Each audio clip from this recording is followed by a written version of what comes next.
తెలుగు ప్రజలందరికీ నమస్కారం. మనతోటి జనసేనుడు పవన్ కళ్యాణ్ గారు ఉన్నారు హార్వర్డ్ యూనివర్సిటీలో. ప్రపంచంలోనే ప్రసిద్ధిగాంచిన హార్వర్డ్ యూనివర్సిటీ మిమ్మల్ని ఒక కీ నోట్ స్పీకర్గా పిలిచారు ఇక్కడికి. దానికి మీరు ఎలా ఫీల్ అవుతున్నారు?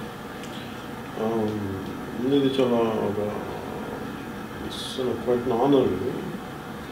నేను ఎక్స్పెక్ట్ చేయలేదు ఇలాంటి ప్లాట్ఫామ్స్లో నేను మాట్లాడాల్సి వస్తుంది కూడా అసలు ఇప్పుడు ఆలోచించలేదు, అనుకోలేదు. ఇట్స్ రేర్ ఎక్స్పీరియన్స్ అండ్ కరెక్ట్గా చెప్పాలంటే క్వైట్ డీప్లీ ఆనర్. మీ ఈ పర్యటనలో ఒక న్యూక్లియర్ ప్లాంట్ని మీరు వెళ్ళి విజిట్ చేసినట్టు చూసినట్టు తెలిసింది.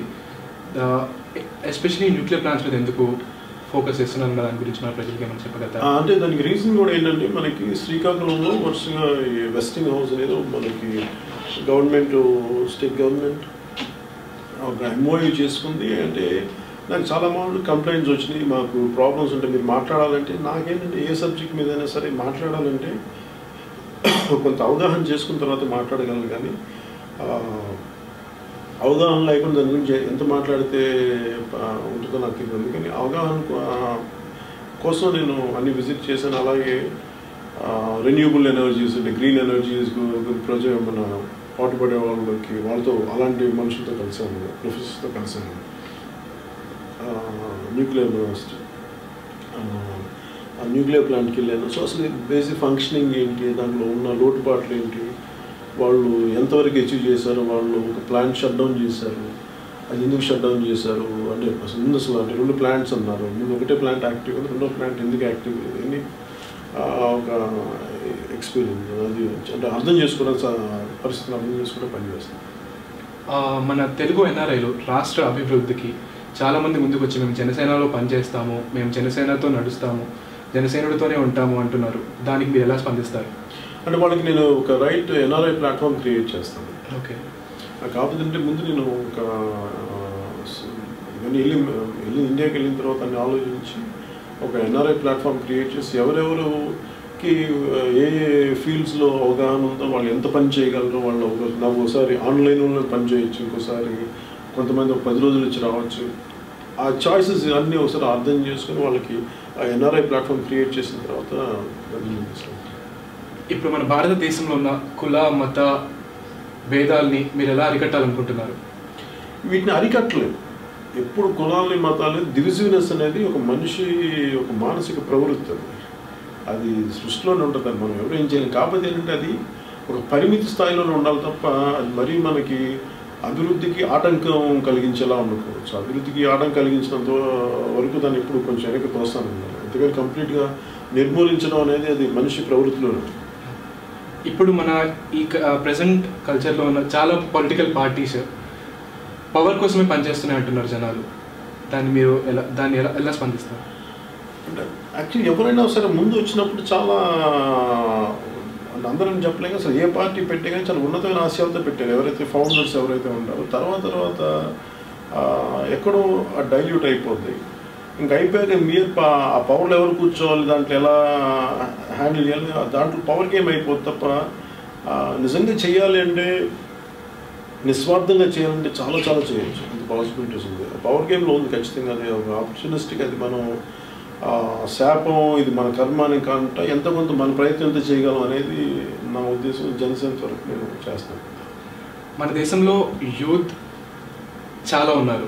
ఈ యూత్ని మనం జనసేన పార్టీలో ఎలా ఉపయోగించుకోకుంటున్నాం? అంటే యూత్ అనేది ఒక క్రియేటివ్ ఫోర్స్. అది నాకేంటంటే వాళ్ళని వాళ్ళ చదువులకి ఆటంకం కలగకుండా వాళ్ళ అభివృద్ధికి మనం పనిచేస్తున్నాం. అందుకని వాళ్ళని కూడా ఒక డెమోక్రసీ ప్రాసెస్లో వాళ్ళు కూడా ఒక స్టేక్ హోల్డర్స్ లాగా ఉండాలి. అలా ఇన్వాల్వ్ చేస్తే కానీ మనకి ఈ ఆపర్చునిస్టిక్ ఈ పొలిటికల్ సిచ్యుయేషన్ మారదు. ఇది నాకు సంబంధం లేదని చెప్పి మనం దూరంగా వెళ్ళిపోయినంతకాలం ఇది మనం సరిగ్గా ముందుకు నడవం. అందుకని ఎంతో కొంత అది అలా వాళ్ళు ముందుకు రావాలి అంటే ఎంతో కొంత మనం వ్యక్తిగతంగా నడిచి చూపిస్తే తప్ప వాళ్ళు ఎంతో కొంత ముందుకు రారు. అందుకని ముందు మీరు రండి అనే కంటే కూడా నేను ఎంత చేయగలను చేసి చూపిస్తాను, మీరు నమ్మకం కలిగితే నాతో పాటు నడవండి, నా ముందు దానికి ఇష్టపడతాను. మనకి డిమానిటైజేషన్ జరగడం వల్ల చాలామంది కామన్ పీపుల్ సఫర్ అయ్యారండి. సో దానికి ఏమీ సొల్యూషన్ లేదా? ఎప్పుడూ ఒక ఏదో ఒక పెద్ద వ్యవస్థ ఏదో ఒకటి సొల్యూషన్ క్రియేట్ చేయడానికి ట్రై చేసినా ఒక కామన్ మ్యాన్ సఫర్ అవుతున్నాడు, కానీ ఒక బిజినెస్ మ్యాన్ కానీ ఎవరికి ఏం ప్రాబ్లమ్స్ రావట్లేదు. ఎప్పుడు కామన్ మ్యానే బలవ్వాలా? అంటే సామాన్యుల బాధలు ఎలా ఉంటాయి అనేది లా మేకర్స్కి, అంటే మనకి ఎవరైతే మనకి ఈ బిల్స్ని మన ప్లాన్ చేస్తారో వాళ్ళు చాలా దూరం వెళ్ళిపోయారు.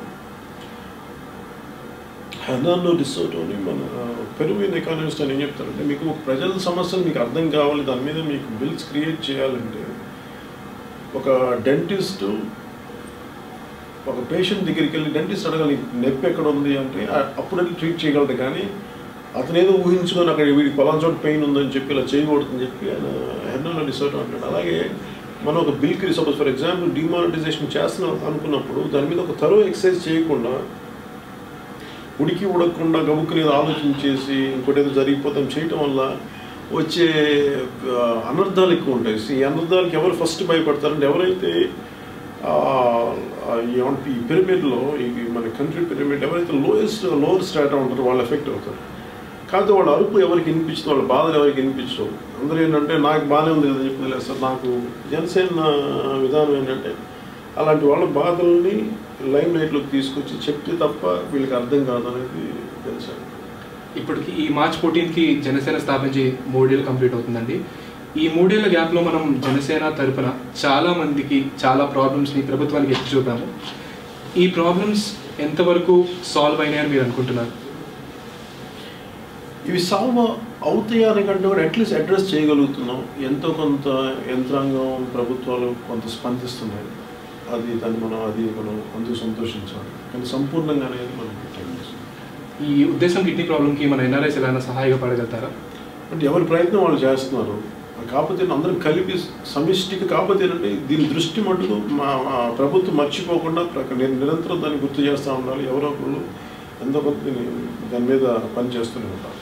వన్ లాస్ట్ క్వశ్చన్ అండి, జనసేనానిగా మన ఎన్ఆర్ఐ తెలుగు వాళ్ళకి మీరు ఇచ్చే అడ్వైస్? అంటే వాళ్ళు ఎంతో అభిమానంతో ఇక్కడ దాకా వచ్చారు, అలాగే ఎంతో అభిమానంతో భారతదేశంలో వాళ్ళ ఊళ్ళకు వాళ్ళ రాష్ట్రాల్లో కానీ వాళ్ళ ఊళ్ళలో కానీ ఎంతో కొంత కాంట్రిబ్యూట్ చేయాలి. అందరికీ తపన ఉంది.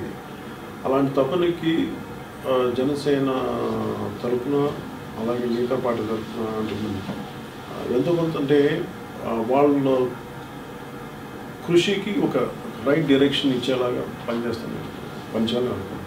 థ్యాంక్ యూ సో మచ్ అండి. Thank you so much for your ఇది అప్రస్తుతం నిజంగా చెప్పి క్వశ్చన్ మరొక అనుకోకలేదు. మీరు దీని ఏదైనా సరే ఎవరు మాట్లాడినా సరే కన్ఫైన్ టు మీలో ఎవరు కోటీశ్వరుడు స్టార్ మాకు సంబంధించే అడిగారు. అంతవరకు ఈ సభలో కార్యక్రమం అడగటం అది